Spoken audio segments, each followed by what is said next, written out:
I am able to. Greetings, everyone. I'm Aziza, and welcome to Truth Be Bold, episode number 21. Do without will shall be the whole of the law. Those are the words of the highly influential occultist Aleister Crowley.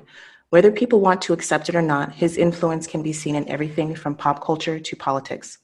With us today is a very special guest who has taken the time to study and research this obscure figure. Attorney, author, and researcher William Ramsey. Mr. Ramsey is a graduate of UC Berkeley with a degree in history. Mr. Ramsey also has a Juris Doctorate and is a member of the State Bar of California. He has written several books and made documentaries on the occult and the New World Order. Mr. Ramsey is here with us today to discuss his book, Children of the Beast, Aleister Crowley's Shadow over Humanity. Mr. Ramsey, welcome. Thank you for having me. Glad to be here. Thank you. This is an absolute pleasure. I really enjoyed your work you did on the West Memphis 3. So to have you here with, a little rookie podcaster like me, it means a lot. So thank you, sir. Thanks for having me. Glad to be here. I appreciate it. So before we get into the book, can you please tell me how you got started on this path? Because the brief introduction I read about you, it doesn't match with the kind of research and the books that you've written. Could you go into that a little bit? Well, I would say if you want the long version, it goes all the way back to law school. I was in D.C. for 3 years, and that kind of changed my polarity. I stripped away a lot of my naivete about how things really operate and kind of see past the Wizard of Oz, theater. So that really led me to really want to read other things and really try to get a grasp on things. Especially, I didn't trust the corporate media. I still don't. And I really kind of subtly understood that I was being socially engineered. So that's really when it started. And then I was curious about parapolitics. I was interested in the murder of John F. Kennedy. So I was definitely an independent reader, even while I was doing my studies. And so then 9/11 happened, and I was after a couple of years, I said there's something fishy about this story too. And so that led me to research really 9/11. During the research of 9/11, there's all this numerology. I was raised Catholic. I didn't know much about that stuff. So really it kind of piqued my curiosity. Like, well, how do these other people think like that? And what are these numbers? Do they have meaning? There was a corporal or a guy in the military called Captain May, and he was doing a lot of transmissions at that time, kind of underground transmissions about this whole event and really the changes that took place in the world after 9/11.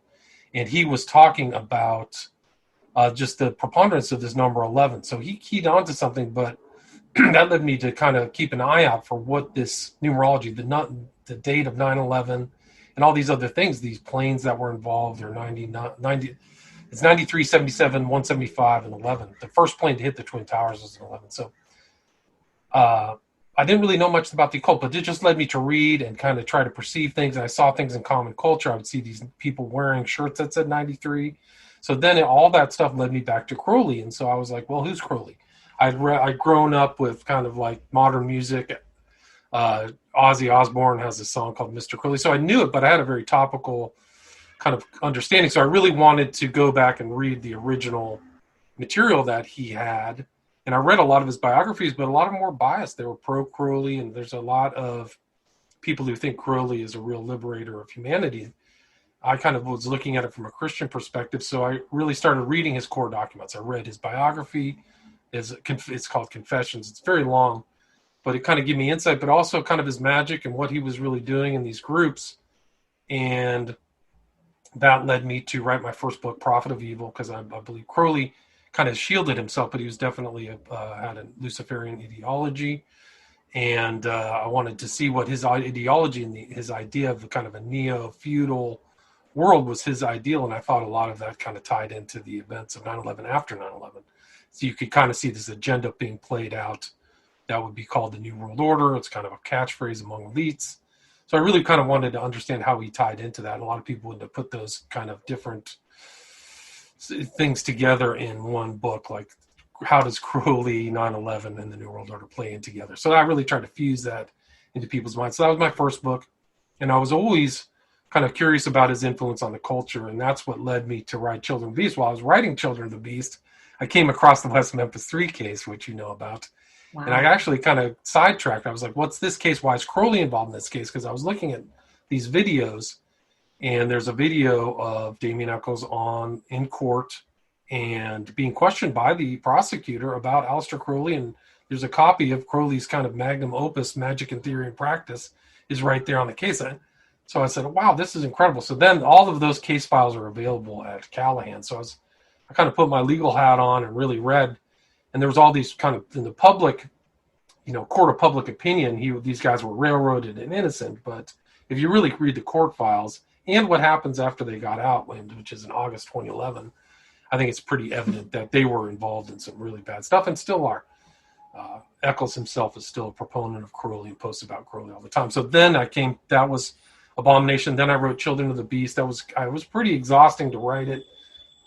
I have about 800 footnotes, but I really tried to do an overarching view of Crowley's influence culturally and politically. And that's really what led me to write that book. And I think there's a lot of people's knowledge of Crowley is not, they don't really know, didn't know and may not know his influence, particularly among the elites and the cultural figures, and how many people reference Crowley. So that was really what I tried to do with Children of the Beast. So that's why I wrote that book. And then I've done the 5 documentaries that are on Vimeo. One about Children of the Beast, so it's a more visually oriented one. One about Prophet of Evil. I did 2 about what's known as the Smiley Face Killers phenomenon, and one on occult Hollywood. So that was kind of an insight into occultism, which has a lot of Crowley into it too. So really, the Children of the Beast was really just satisfying my curiosity in a lot of ways, because I wasn't aware of that. I don't come from one of these elite families or stuff like that Crowley would really want to target as people who would carry on his ideology. But yeah, that's really the long version of it. Wow. So can you get into the connections that you found to kind of tie this together for people? Because like you said, people may have heard of him, but they don't really know, the influence he had with a lot of different things. I mean, it's really astonishing when you get into it. Yeah, well, I mean, he was born in 1875. He died in 1947 after World War II. He came from a wealthy family of brewers. They sold sandwiches in pubs all around the UK, so they were very wealthy. But he was born into a group called the Plymouth Brethren. So he was born into kind of they're actually a subset of the Plymouth Brethren titled the Exclusive Brethren. So they thought they were kind of an elite Christian group. He complained about some of the rigidity. His father died when he was 12. He inherited a massive amount of money, which would be like 20 million pounds in these days, like enormous, which he squandered over time. But he really gave him the opportunity to really pursue his interests, which were 3 things. It was occultism, mountain climbing, and poetry. So he thought of himself as like the world's greatest poet. He was born close to Stratford-on-Avon, where Shakespeare was born. So he compared himself to Shakespeare at times. His poetry is not really that popular anymore, but really he became interested. He became a part of this group called the Golden Dawn, which was a magical fraternity. It was a post-Masonic thing. So you go through Masonry, and then you enter into this other group. And that really kind of solidified his ideas. And then he started his own religion. His really key event in his life was in 1904, where he said he was contacted by entities. And there was all these demonic elements to Crowley, but it actually took place in Egypt. And he wrote a book called The Book of the Law. It was influenced by a lot of Nietzschean ideas, but also occultism. And that really became the centerpiece of his religion, supposedly from this being called Aiwaz, A-I-W-A-Z, which he later said was Lucifer, so he was kind of carrying on that tradition. But then he really tried to promote this idea. He started his religion called Thelema, which is a Greek word meaning will. So it was about the individual will, just like you started off this interview. Do it thou wilt should be the whole of law. It's an 11-letter word phrase too. So he ties it into this kind of Kabbalistic thing. So you'll see a lot of 11s. And 11 is mentioned in his Book of the Law. It says those who are of us are of the number 11, I think is the phrase that's used in there. I don't remember. William, hold on one second. This is Taronda. You said the book of what now? Book of the Law. The Book of the Law. Of the Law. Okay. But it's actually an interesting reference because it goes back into Masonry. When you're in Masonry, you're sworn in on a book. They call it a Book of the Law. So whatever your sensibilities are, you put your hand on either an Old Testament, New Testament, a Quran, if you're in, because there's a lot of Masons in the Arabic, no, in the Muslim world or anything. So his Crowley's Book of the Law is intended to be a replacement of all that, if that makes any sense. So the Book of the Law, it's a short book. You can download it online, but there's some very nasty things, like he saw himself as creating a religion above all other world religions. So he insults Christ, Muhammad, all these other things. I think he said, "I'll peck out the eyes of Muhammad," or something like that. Really, really nasty stuff, which was supposedly be from this one entity, one aspect of this event. Book of the Law was the entity Horus was dictating to him. So it happened over 3 days, and all the Thelemites are people who really worship Crowley and follow Crowley, have a feast day for the receipt of the Book of the Law. So under the subgroup of you don't know really how many Thelemites there really are, but they still celebrate that day. So anyway, Crowley's trying to create this religion. He tells other people, in 100 years, people will be basking in the light of Crowleyanity. So he actually creates this, based upon numerology, all of these rituals and things like that for his followers to do. So he adds that to it. But he's also very influential. So he's hanging out with usually only elites like himself, somebody who never really had to work. He never really worked any time in his life. He just dedicated himself to occultism and poetry and things like that. But I think really what people are attracted to him was his free license. So the total freedom, you believe in total freedom. So that includes drugs, sex, do whatever you want in your life. That's the way to self-actualization, I think. But a lot of his followers had terrible outcomes from their life. They either went insane or committed suicide. But I think that was the attraction of Crowley through night. And there's strange connections between Crowley and Hitler too. A lot of his followers knew Hitler, or people he knew Hitler. And I include that in Children of the Beast. One is JFC Fuller, who was one of 2 Englishmen invited to Hitler's 50th birthday party, or whatever you want to call it, in Berlin. But this is a guy who wrote a book with Crowley, admiring Crowley. He was also involved in the occult. But so JFC Fuller, another guy by the name of Viereck, who interviewed Hitler after he was friends with Crowley. Viereck is Viereck. But I think that that's really what attracted to a lot of these cultural figures that a lot of people know, like Timothy Leary, or some of these other founder of the gay rights movement. Was kind Can of. I ask you a question before we get into that? Sure. Because I had Mr. David Livingstone on about a month and a half ago, and he said there's evidence or reason to believe that Crowley was actually Hitler's handler. Yeah, well, no, I do. I mean, I couldn't find any proof of that. Crowley clearly had an British intelligence connection, and he hints at that in his biography. So when he's in New York City during World War I, he's doing everything he can. One of the big objectives of Britain was to get the U.S. involved in the war, both World War I and II. So one of his objectives, too, was to kind of subvert the German influence in New York, and also try to get the U.S. in the war. He actually came to the U.S. in the Lusitania, which when it got sunk, that's really what brought the U.S. into the war and really kind of turned the tide in World War I in a lot of ways. But so he has definitely intelligence, probably all the way back from when he graduated from Cambridge. So once he got out of Cambridge, he did this long tour of Russia. Like Good Time Girls, when all of this turmoil was happening in Russia, he's in the U.S. for World War I. He then ends up in Italy and watches Mussolini. Literally, he's in Rome, and Mussolini has his black shirt putsch, or whatever you want to call it, takeover of the government of Rome. So he's watching that. He eventually gets kicked out of Italy by Mussolini, like on personal orders of Mussolini. Ends up in France, gets kicked out of France. Then he ends up in a very special, interesting time in Germany, right? So right at the end of the Weimar Republic and Hitler's in power, Crowley's in Germany for like 2 or 3 years. So there is a tie over, and some of his followers tried to, were influential with Hitler, or trying to get Hitler to read the Book of the Law. And so there is a tie. There's definitely a tie there. Dave Livingston may have a different kind of input there, but as far as a handler, and after the war, Crowley said something that is very blasphemous that ties into the New Testament. He says, before Hitler was, I am. And that's what Christ said to the Sanhedrin when they were asking him questions. Christ said, before Abraham, I am, right? I was.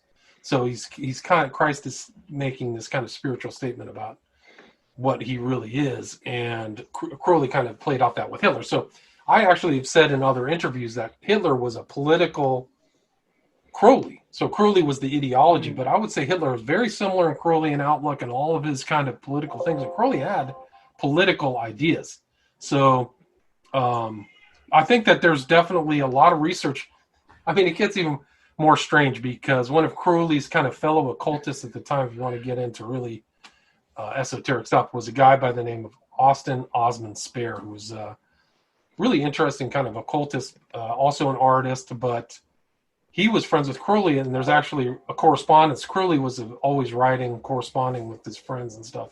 But there's correspondence between him and Spare, and Hitler, when he in the 30s asked Spare to come to Germany and do his portrait. And that never materialized, but it's another kind of strange correlation, but also just shows the kind of underground occultism of Hitler himself, which is a bigger story, which I include in my book, because there's also definitely some ideological overlap, significant ideological overlap between Hitler and Crowley, no doubt.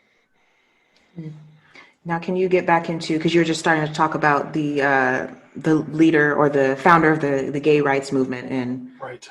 So I think Crowley was really trying to be influential. His most influential kind of outpost was the Agape Lodge in Los Angeles, which kind of gave birth to L. Ron Hubbard and Scientology, a whole new, brand new religion as well.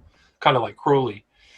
Hubbard was doing, kind of came out of the Agape Lodge. The other guy who was at the Agape Lodge was a guy by the name of Parsons, Jack Parsons. Thank you. Yeah. So Jack Whiteside's Parsons, but also, so these two guys are very important, but yeah, so that they used to have these kind of rituals in Hollywood, and the guy who played the organ for those rituals was Harry Hay, who was really the founder of the gay rights movement. He also had some kind of Crowley connection. So you can see this cultural change. There's ties to it. And I don't know if any researcher into Harry Hay has really done a thorough job to see how much Crowley's ideas influenced him, but he was there had to have been there with Parsons and possibly Hubbard. And Harry Hay described the roof, the kind of attic where these guys had rituals very well. The sex magic? Some of it may have been there. I don't know the totality, but they definitely did the Gnostic Mass, which is kind of like the most milquetoast aspect of Crowley, like things that happen behind closed doors got very dark and evil. But the Gnostic Mass includes the Book of the Law, which I talked about. It had candles and things like that. And Crowley actually lifted a lot of the imagery from Orthodox Christianity when he was in Russia, like I talked about earlier. So he included this. So it's supposed to be this ornate ritual with, people in gowns and stating things. But yeah, so the Gnostic Mass was probably what they did for the public. And that's how they drew people in. If they were interested in pursuing it forward, then they would go to the Jack Parsons place in Pasadena. And those rituals would get pretty dark. Pasadena, I didn't know that. So there's a lot of connections with the hippie culture in that area. No doubt. I think so. I think a lot of that, Crowley's influence came out of the hippie ideal. Crowley said the birth of the child, which would be his kind of new era, would happen in the 60s. And then there's definitely a subtext of the hippie movement that has a Crowley idea. Do what thou wilt, free love, drugs. And Leary himself, Timothy Leary, who might be considered should accurately be considered one of the leaders of that movement, said he was carrying on Crowley's tradition.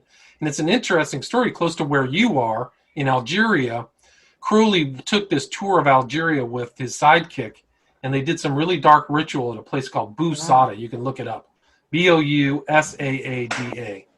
And so that's in North Africa, and Crowley says he raised some demon, and they did some ritual. They killed pigeons and stuff, but they were doing actually John Dee rituals using this board, which ties into Whiteside Parsons in a sec. But so that took place. That's a significant aspect of Crowley's life, and The Voice in the Silence is one of his books that he considered very important about that time where he was doing these rituals. Who was the court magician, occultist for Queen Elizabeth, and a very influential figure. So he saw himself as part of that tradition between John Dee and Kelly, and it was him and this kind of hapless sidekick that he had, who he dressed up as kind of like a gremlin or something and traipsed him around Algeria.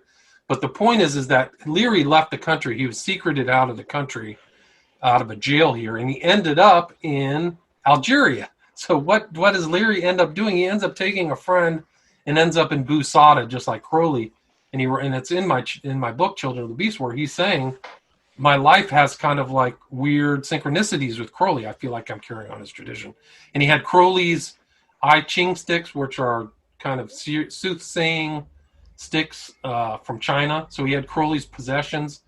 And Leary, there's an element of Leary that's a lot like Crowley. He did a lot of work with, tarot cards and things like that. So Leary was a very important figure also about this drug culture, LSD and things like that. So it ties into all the culture of that 60s era that involved all these other musicians, Jimmy Page, the Beatles, the Doors, Ozzy Osbourne. So all these people that you hear their music of today, a lot of them were knowledgeable about Crowley, no doubt. So what about the modern musicians? You've seen them pick that up too, quite a few notable people. Yes, no doubt. So, I mean, there's like rappers who reference Crowley, Jay-Z.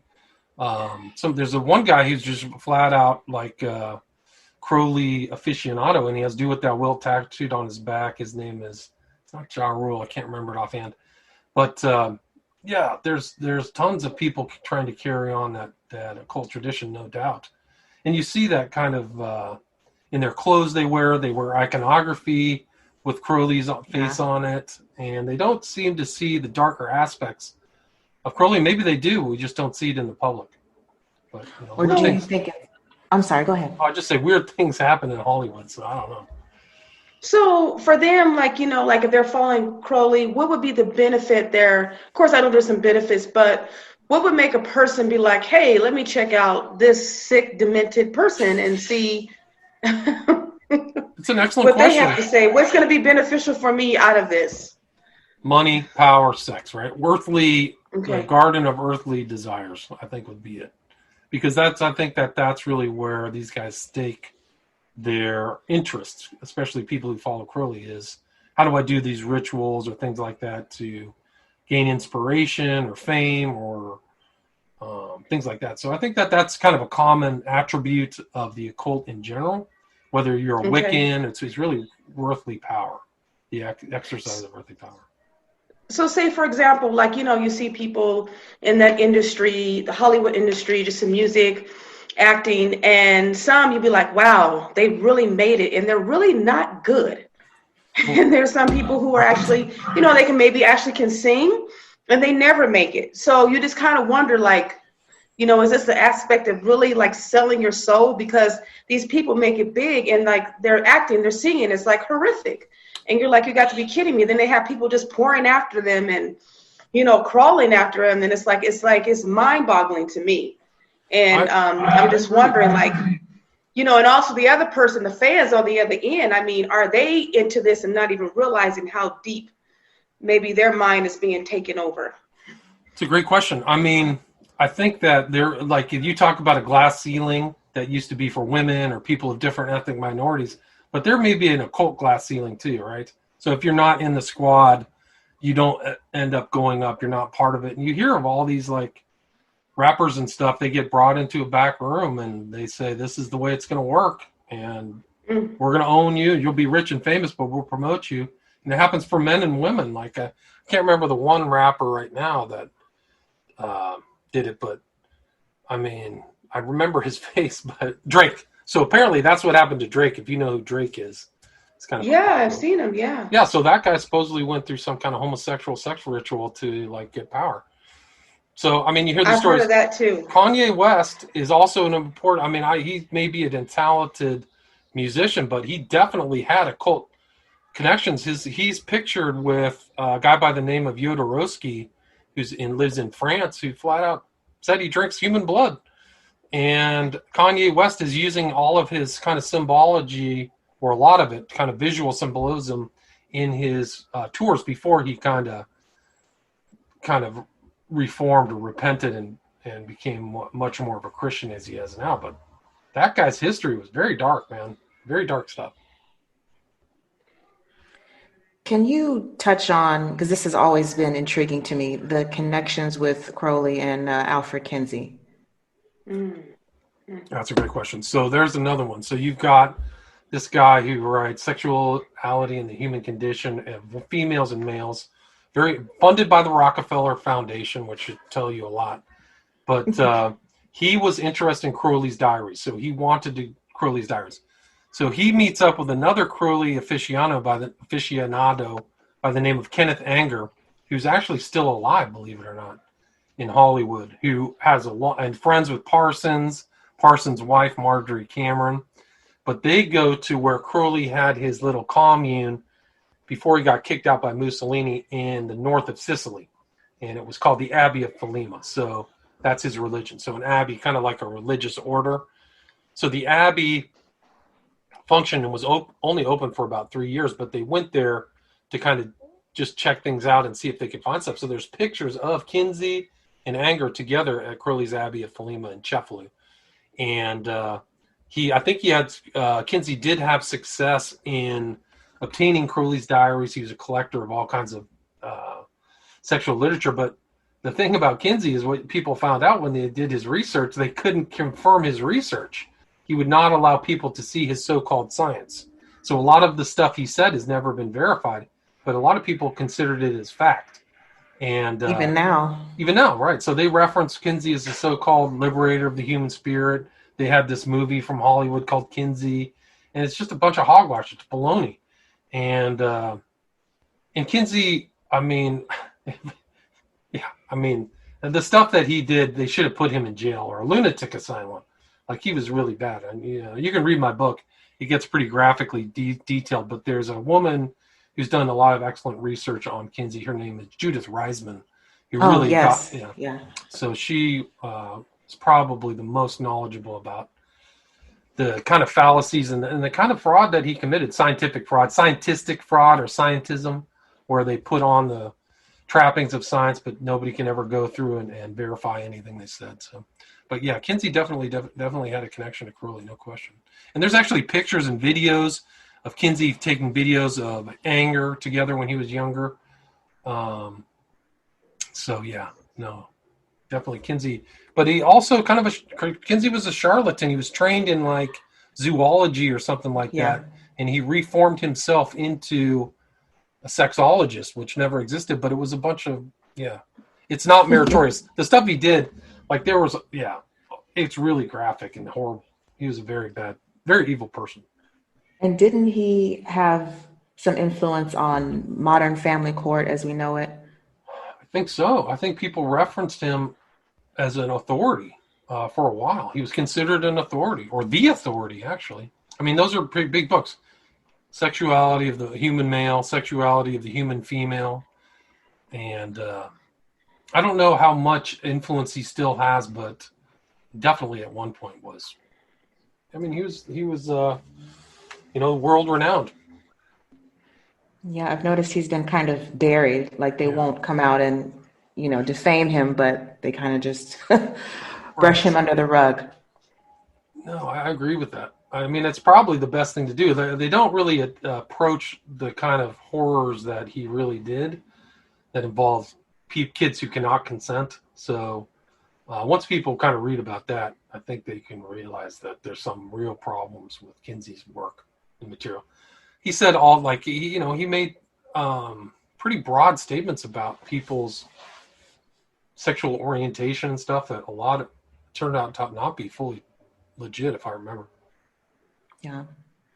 So what about OTO? When did that come into play for Crowley? So OTO is actually a German organization.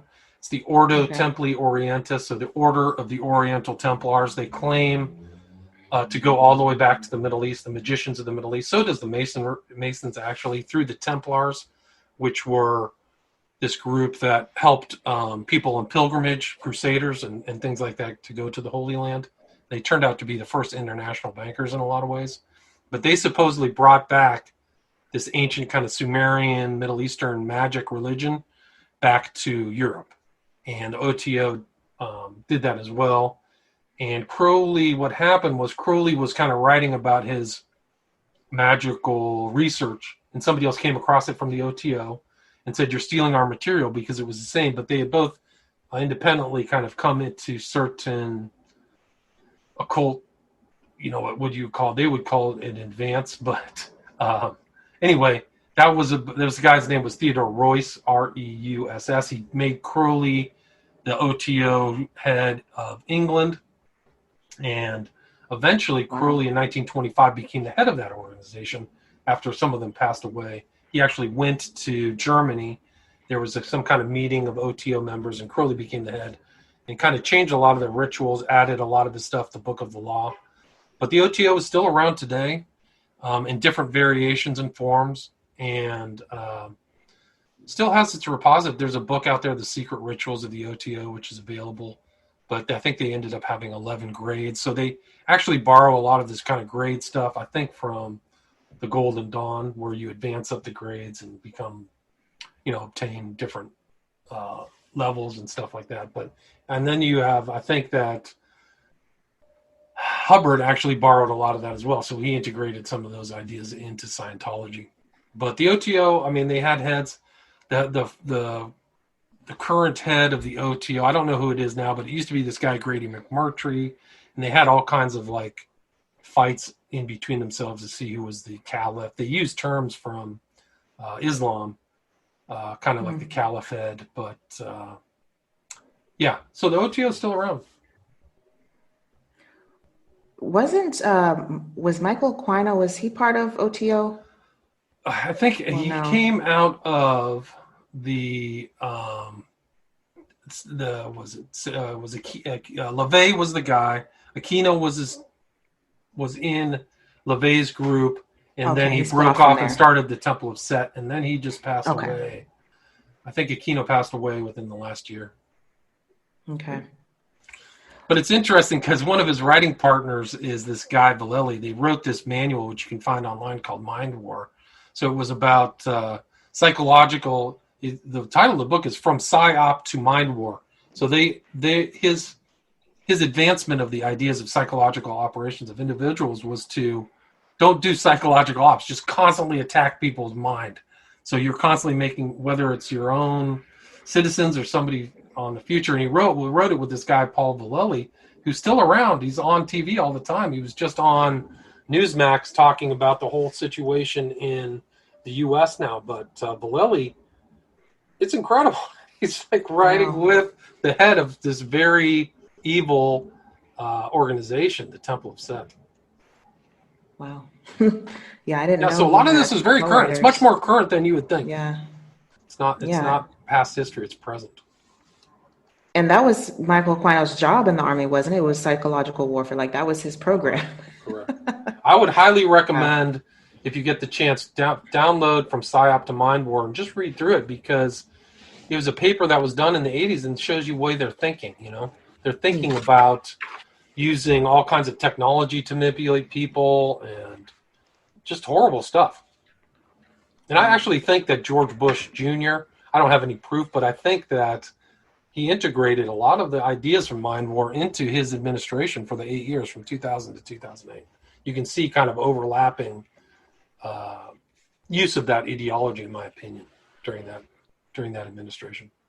What is your take on that rumor about Crowley being his grandfather or something like that? It's hard to prove, but all the pieces fit. Like, I don't have any proof, but I can tell that I know that her mom, right? So Barbara Bush's mom was so all the rich people used to go to France, right? In the 20s and the 30s. That was kind of like the City of Light. There was a big cultural movement there, and a lot of these wealthy people wanted to spend time. And her mom was one of the people who used to travel there. Her name is Pauline Robinson, and she was from, her husband was wealthy, and her friend was Maureen O'Hara, who Harris was her husband, and Harris was good friends of Crowley. So when Crowley got kicked out of Italy, he went to France for the late 20s. And the rumor is, and all the kind of numbers fit together, or dates, that she came back pregnant, and she looks like Crowley, Barbara Bush. Crowley has a kind of larger head for his body. He always kind of disguised it by wearing, scarves and things like that. But he just had that kind of body form, and so does she. And if you put them lined up next to each other, they look very similar. And then you kind of see her behavior, you see her husband's behavior in Skull and Bones, and you can tell they have the secret private library, so they probably, I would suspect, exposed to Crowley in one way or another, and then you can just line it up to 9/11, right? And I show in Prophet of Evil, in my documentary, that one of Bush's most important New World Order speeches was done on September 11th, 1990, right? So it's hard to conceptualize the potency of what these people are capable of. And they're fronts for the Rockefeller family. But that they had that number 11, September 11th, 1990. You can look up the September 11th, 1990 speech where he's talking about the New World Order. He talks about the bridge to the rainbow and all these coded phrases. But then 11 years to the day after that, the whole event of the Twin Towers and 9/11 event took place. Who else has connections to Crowley, or there's some kind of influence that we haven't touched on? Who does? Anybody? Oh, well, I mean, you can talk about Damien Eccles. You can talk about some of these other characters, Marilyn Manson, the 9/11 event. There are Alan Moore. So you kind of see Alan Moore, who's like one of the biggest comic book writers, and tons of his comic books have been made into films, whether it's The Watchmen. I don't know who that is. Oh, okay. So he he's like probably the most famous comic book or graphic novel writer in history. But he included Crowley in one of his books From Hell, which is about the Jack the Ripper serial killings. But they have it. His view was it was a Masonic inspired killing, which is much more believable than a random killer. Right. And he includes Crowley there, but he integrates occult ideas and things into his work. So he did From Hell, Watchmen. What's the one? V for Vendetta. You know the movie V for Vendetta. Wow. So okay. he did V for Vendetta. So all those are Alan Moore. Yeah. So I'd say he's very influential, but also he said that half of his time he spends writing comics and the other half he devotes to occultism. And he says he contacts entities and all this stuff. So he's right in line with a lot of these other occultist magician types. What do you make of what Crowley supposedly conjured in Egypt? Right. Well, I wouldn't say that he conjured it. He said that he was contacted by some other entity through his wife at the time. Her name was Kelly. Last name was Kelly. So he was supposedly contacted. He was instructed to set up this kind of ritual. And then he said that he was sitting at a desk in Egypt for 3 days, and some being over his shoulder dictated. 3 days, huh? Yeah, correct. So 3 days, some being dictated over his shoulder the book of the law. That's what he said. And that this is the one that he had the drawing of, right? That looks like what we would. No, so that's totally different. So that drawing that looks like the gray alien happened in New York City, where he was doing another ritual. It was called the Allah mantra working. So all of his magical things, sometimes they took place over days. So they didn't take place like you would assemble like something and do a ritual for 2 hours and be done. So the Allah mantra working took place in 1918 in Manhattan. I think it was like right off of Washington Place, and really the central part of Manhattan, and involved kind of known people in the arts, and involved all of his stuff that he would do in rituals. And at the end of that, he would do this thing where he would astral travel. So he would try to leave his body, and then when he come back, he would write these drawings. And so you'd see the drawings of the astral travel.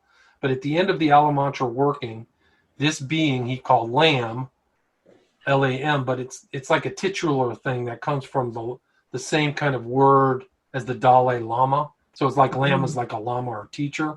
That being Wow. came and he wrote it down, and that was the really the first drawing of what we know as a gray alien.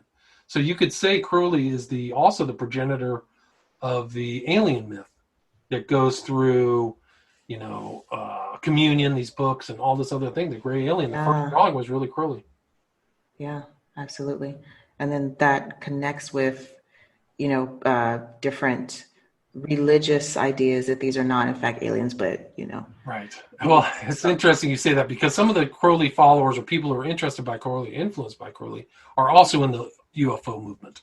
So you'll see that there's makes sense. yeah, no, it's unbelievable. So you can go to, I think it's called Meeting in the Desert, where they're having these meetings to supposedly see the aliens, the intergalactic beings. But some of these other people are, like Peter Levenda is there, and this guy has written all kinds of crazy stuff about occultism, like the Necronomicon from Lovecraft and all these other Hitler's occultism and all these other occult books. But here he is saying, "Oh yeah, we're talking about aliens." But I think the occultists, the insiders, do know that these are not beings from another planet; that they're from another dimension.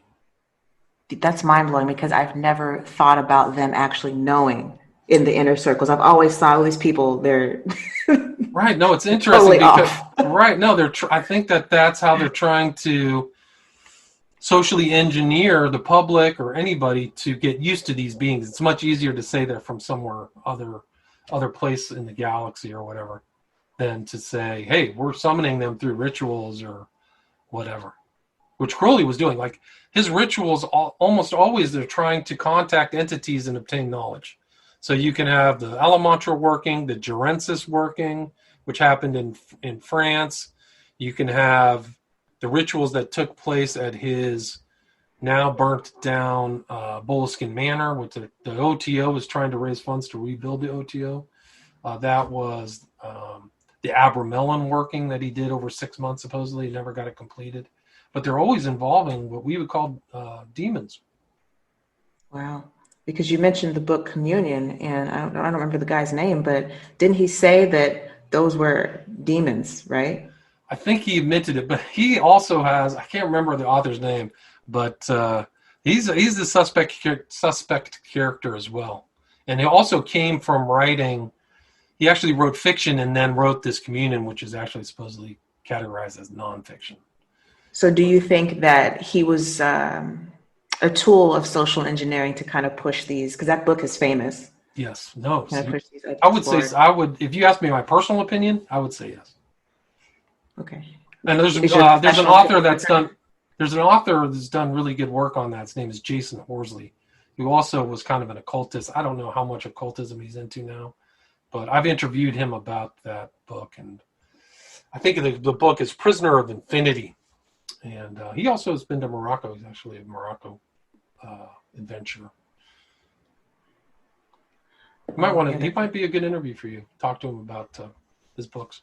He actually just came out with a book called 16 Maps of Hell about all the kind of craziness that goes on in Hollywood. What's his name? Jason what? Horsley. Horsley. Okay. Thank you for that. Yeah, sure. Wow. Yeah, that's really revelation for me with this UFO stuff. So then I have to ask you, do you think that there's a possibility for them to try to pull off a fake alien invasion? I would say, yeah. What was the Operation Blue Book or whatever, supposedly the term of that? And I think that these occultists have written about it. So if you look at Arthur C. Clarke, Childhood's End, who was involved with Kubrick making 2001: A Space Odyssey, with an 11-foot tall monolith that's all in the news. I don't know if you've seen that in the news, where these monoliths are showing up everywhere. That monolith in 2001: A Space Odyssey is an occult construct. It's 11 feet tall, and its dimensions are 1, 9, and 3. So you see kind of Crowley's 93. The reason why Crowley had 93 as an important number is because in gematria, the words thelema and agape, when you add the numerical value of each term in Greek, adds to 93. So 93 was very important to Crowley, which is what you see integrated in 9/11, right? Wow. Yeah. So, but I think the fake alien invasion is possible. But I mean, you're kind of seeing the the pounding of the UFO phenomenon into the minds of the people is almost a fake alien invasion. It may not have the kind of War of the Worlds element, right? Do you remember War of the Worlds, where they freaked people out and thought everybody was being invaded in 45? So it may not have that, but you have these guys talking about, like, have you heard from the To the Stars Academy?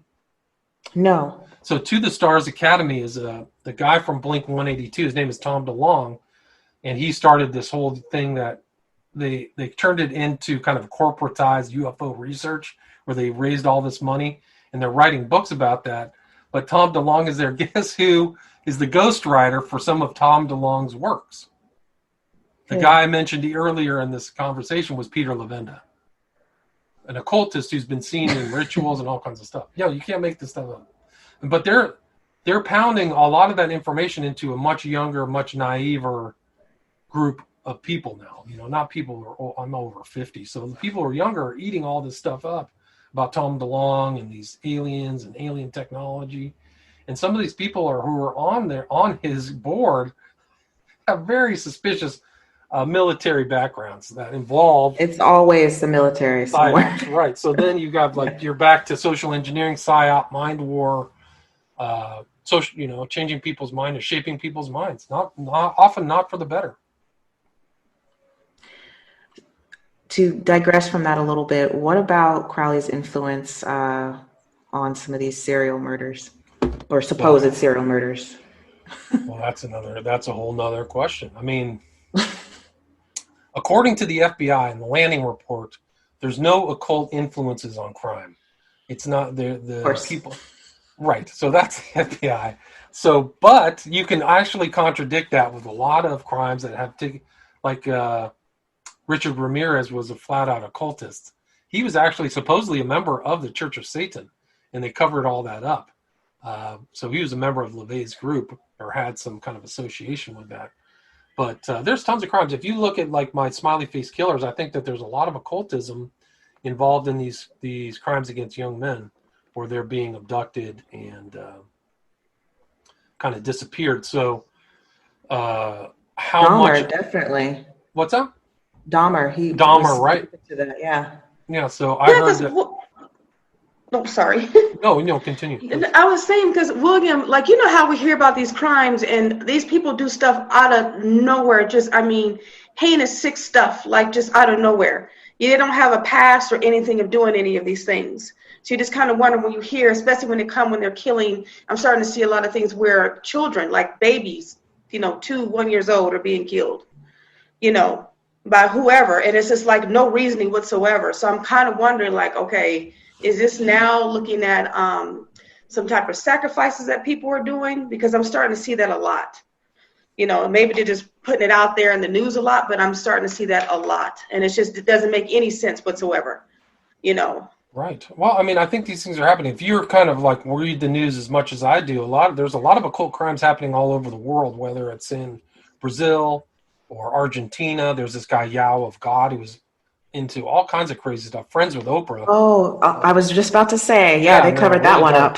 Yeah, they covered that up. There's a couple really hardcore occult crime cases in Brazil where people get a hold of manuals and start killing, just brutalizing people. You can look at what the other guy's name was, Jesus Adolfo Constanza, who was the guy who was in Matamoros, Mexico. He was actually a Palo Mayombe follower, so it was like Caribbean occultism. And, I mean, the stuff he did was just off the charts, cutting people's spines out and stuff. So there's all kinds of occult influence crimes. There was another one. If you ever saw the show True Detective, that was based on a real case that happened in Louisiana, where these guys were at a church and they got involved in the occult, were doing rituals with kids and all kinds of abuse and stuff. Really dark stuff. So there is a kind of element of truth in that True Detective, if you ever watch that. It's pretty dark. But there's much more. I mean, those are the things that come to light. Crowley himself, they say Crowley never advocated child sacrifice, right? I actually wrote on my website, William Ramsey Investigates, about Crowley and child sacrifice, because they people who know Crowley can kind of deflect things in the public, but he references the ideal sacrifice as an 8-year-old boy in Magic and Theory and Practice. In Liber 66, if you want to look that up, he talks about sacrificing children on an altar, where it says the blood will cover the altar as wine. And then also he mentions it in The World's Tragedy. He also includes a sequence of child sacrifice. And it gets really dark. I think Crowley, in his one of his books, The Magical Writing of the B666, he talks about raping infants, 2-year-old kids. So really dark. I mean, it can't get more. He's a truly evil person, rotten evil person.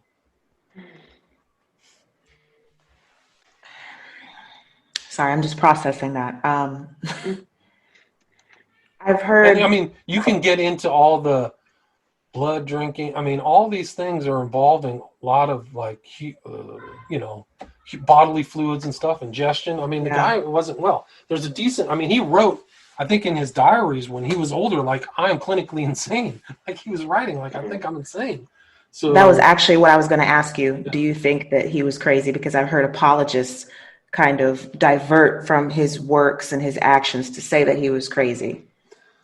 Well, that's a good question. So there are two, right? Not a lot of the pro-Crowley scholars would ignore that. They ignore the child sacrifice stuff. They ignore the sexual abuse stuff, but they also ignore whether he was insane.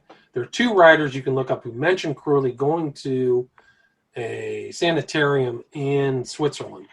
One is Henry Miller, who wrote Tropic of Cancer, was kind of with Crowley at the end of his life, around the 40s or something, during World War II or before that, a little before that. And the other is a diarist by the name of Anais Nin. It's hard to pronounce, Anais. And she also wrote about Crowley, like, being in an insane asylum. So, so I think that he had this experience when he was younger. He writes about it in his biography, where he blew up a bomb and was in a coma. So his personality changed right around that time.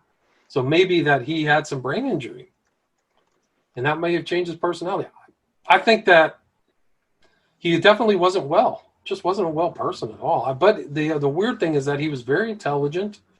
He wrote that he was the master of the English prose, which I think that I would agree with. He was a very talented writer. Never rewrote anything. Just, the stuff kind of poured out of him. So it was just an unusual character. Hitler, too, was also in a mental institution. They never talk about that as well. He was thrown into a pattern. He was thrown into a mental institution at the end of World War I, but nobody ever wants to talk about that as well. Like, Hitler actually went blind from being at the front at World War I on the Western Front. Yeah, no. Wow. I think, all those records were destroyed. So you can't find the record, but people know that he was taken on a train and into a mental institution where the stress was so much from the shell shock that he went blind and he regained his sight. So he saw something, and there's a totally different person before the war and after, too. It's very interesting because, like I said, there's a pattern. If you look back at all these different people, connections with the military, they had some kind of trauma in childhood or later in life, and then they pop up and, they start doing weird things. So, well, Hitler, people know he was in military intelligence, not at a high level, but he worked for military intelligence after World War I. So they know that he was, kind of like a gopher. So they put him into the German Workers' Party. And the head of the German Workers' Party was a member of the Thule Society. So you see that kind of confluence of intel, occultism, and, it just goes from there. But Hitler was in a mental institution. Wow. So what can we take away from this information, just like, the average person? Well, you should be very leery if somebody comes to you and says Aleister Crowley is a really good guy and this is really the best walk for you through life. I mean, Crowley himself put himself in the league of the greatest religious figures in the world, right? So he thought of himself as up there with Muhammad, Jesus Christ, Socrates, the Buddha, and all these other people. So some people are going to see different things, but if you want to follow Crowley, you might end up insane, destroyed, and go to a place, you lose your soul, man. Not good. Well, now I have to ask you another question. Sure. since you mentioned you have a lot to lose if you follow this ideology. What about celebrities? Because I think that a lot of them are just tools. Obviously, they're just pushing this, so the masses are accustomed to it and accept it. Do you really think that some of them are actually like following this stuff, or they're just like, whatever you dress me in, whatever you need me to say, I'll say it? I think there's a little bit of both. I think that's like, if you can see some of these photographers are clearly involved in crazy stuff. So if they get somebody in front of them, they're going to tell them to make all these occult gestures, make the sign of silence. This is like through Crowley, which means you'll keep your mouth shut about everything.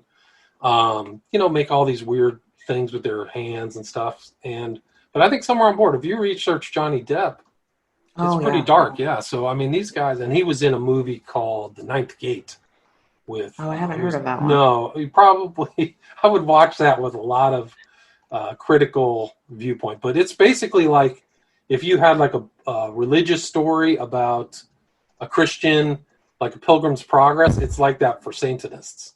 Wow. It's incredible. So you see all of the imagery of occultism, sign of silence, chessboard, which is a really often used, and that's in Harry Potter too, which is often used in occultism and stuff like that. You'll see all of this stuff in The Ninth Gate. It was directed by Roman Polanski. Oh, well, there you go. Right, so there you go. So now we're back to Charles Manson, what his occultism is about. He was associated with the Process Church of the Final Judgment, which is an offshoot of Scientology. So they took all the Scientology stuff. Anyway, so I do think that in Hollywood, at least up until now, I think a lot of people are kind of disenthralled about Hollywood.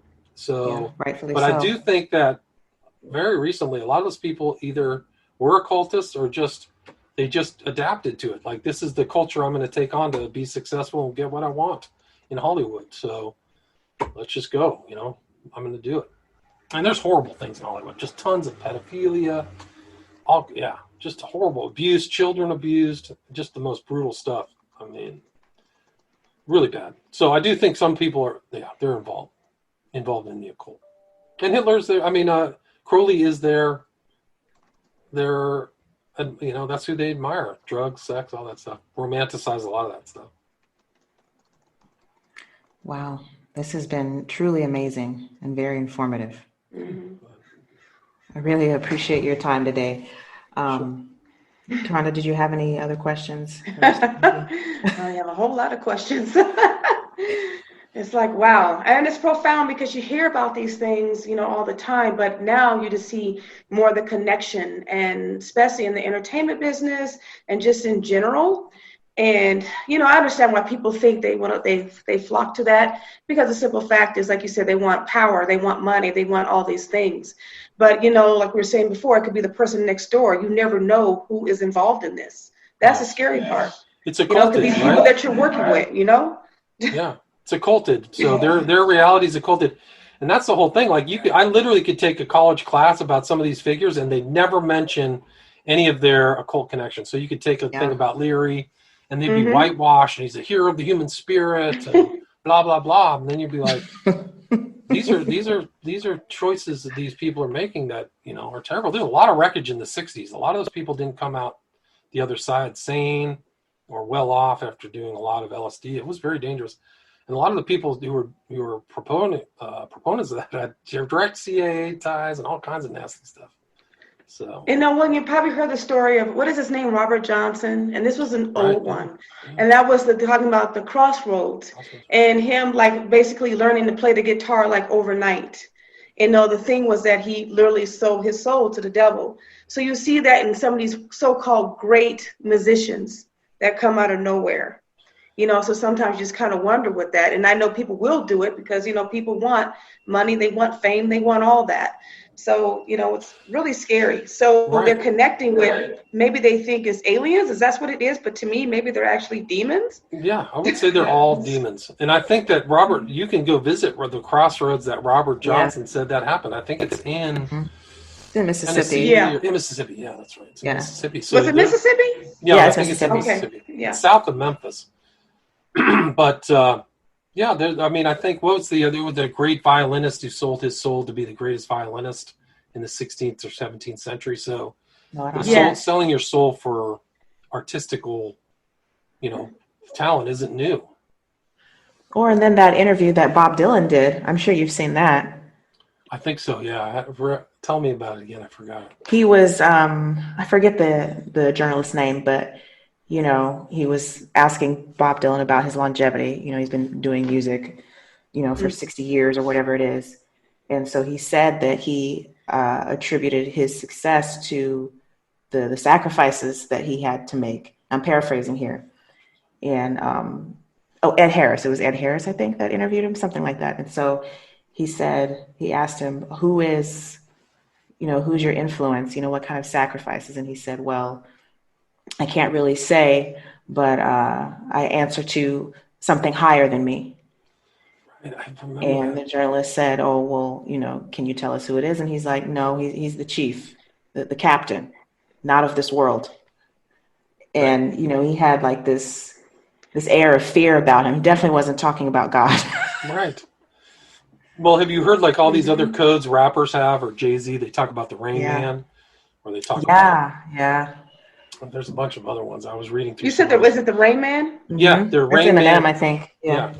Jay-Z has the Rain Man. Basically, it's just another name for Satan. And he's been. There's a picture uh, of him in a Masonic ritual. Have you ever seen that picture?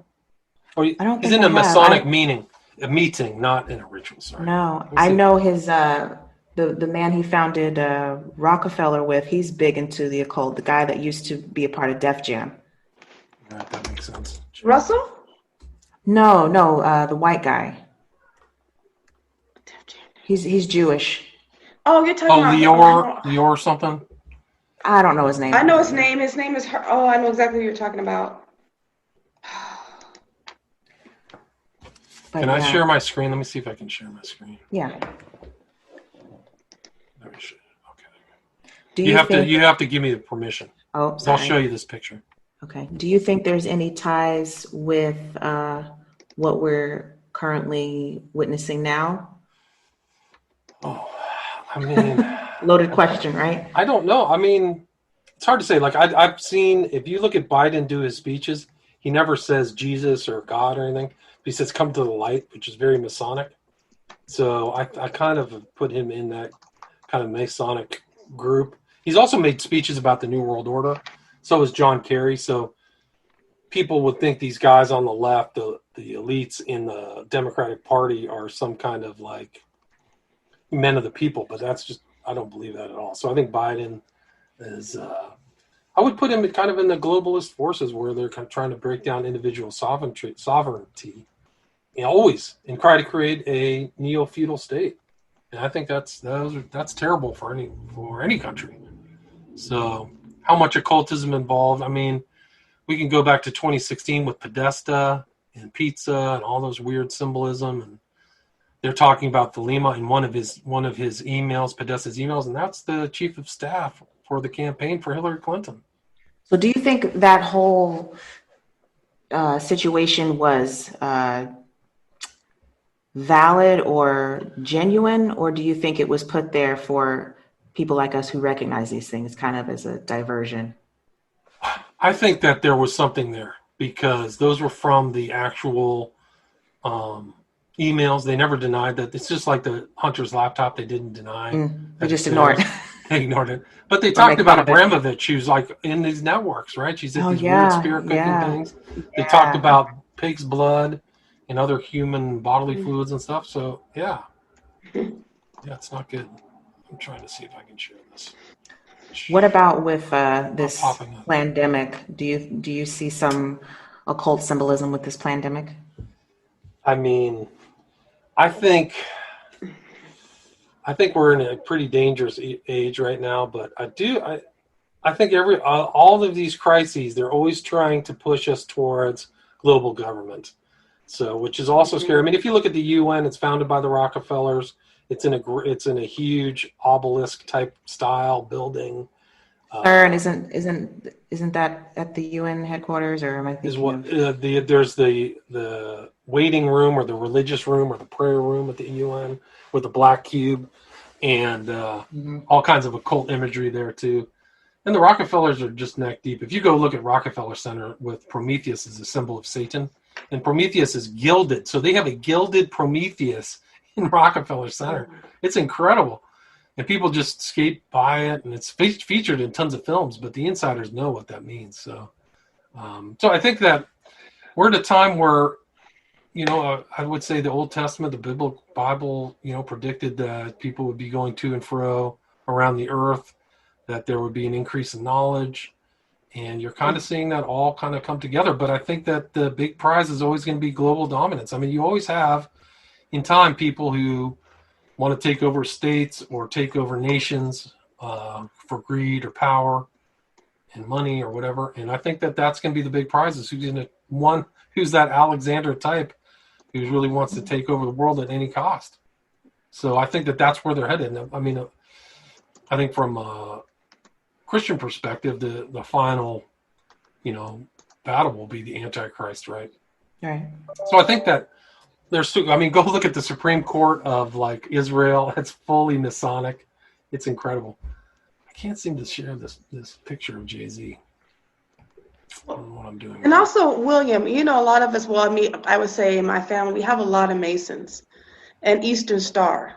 I don't know if you have any in your family as well.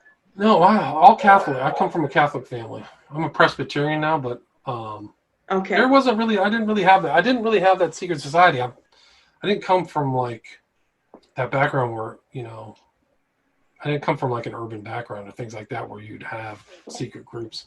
But I used to, when I was in San Francisco, I used to walk by the Bohemian Club all the time. And oh, wow. yeah, so that was interesting. I've actually walked into the Bohemian Club and kind of looked around.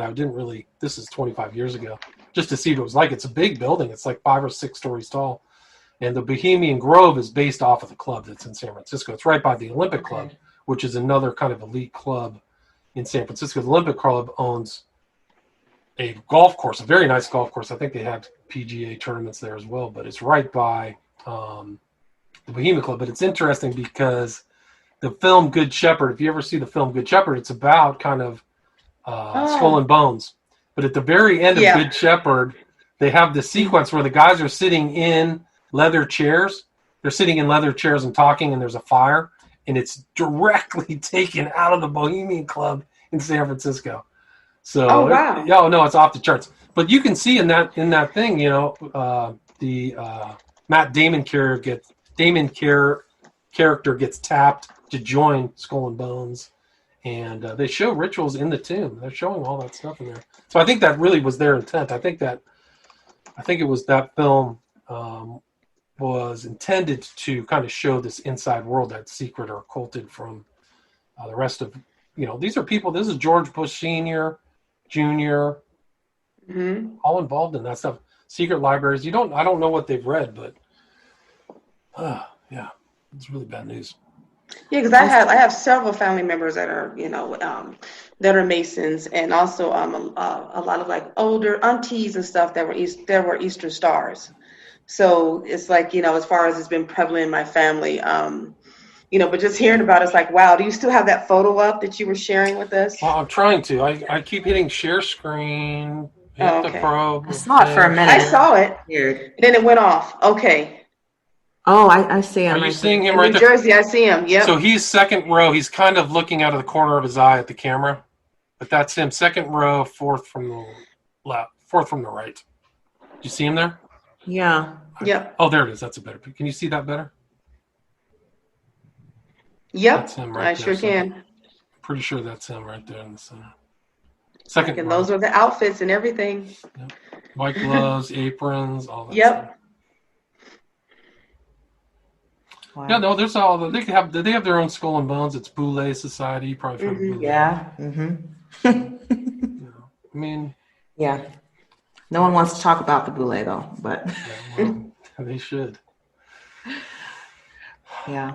Well, I'll have to have you come back on and talk about the entertainment industry yes. specifically. Love to, yeah. Yes. No problem. I just did a show on music with Chris Taylor of Don't Let Them Burn.